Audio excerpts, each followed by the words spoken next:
Alright, salamat sa Diyos, natapos din after 13 hours.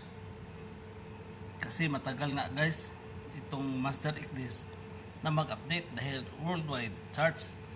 Wala pa kasing sunod biyahe, so kailangan kong ma-update nun sila. So again, liban na lang kung meron na kayong present voyage, pwedeng yan lang muna ang i-update mo. Doon yan sa settings sa OneOcean.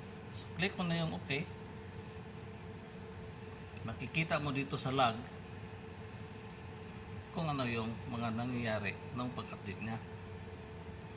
Yan. For OK, walang error. So completed. 12 hours nga lang, 12 hours 10 minutes. So di parehas, mayroong 13 hours mahigit, ganyan. Depende sa available na update na binibigay. So dito na naman tayo ulit sa tool. Kasi ang gagawin natin, mag-update tayo sa AIO. Click mo option, advanced option. Ito guys sa taas na naka-highlight, yan ang palitan mo. Palitan mo yung sec. Click mo ulit ito. Ito yung folder na kinopya mo sa OneOcean doon sa iyong USB. Then ANC updates, ABCS, AIO. Yan. Click mo OK. Ito din. Click OK. And lastly, OK.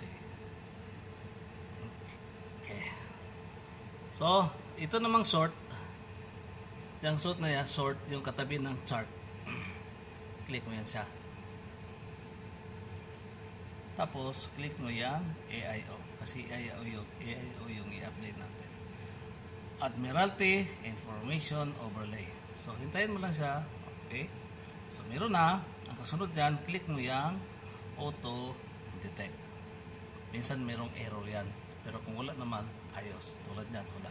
So, in case merong error, i-click mo lang itong exit. Pagka-click mo ng exit, lalabas, babalik ka doon sa may navigation, ENC. Click mo ulit yung ENC para babalik ka dito sa chart portfolio. So, click mo na itong import update guys. Kasi meron siyang 85 na i-update. Tatakbo yan dito. Saka sa magsabi na completed. AIO dito sa baba, checking and importing. Okay, wait natin. Okay, tumakbo na siya Saglit lang naman ito.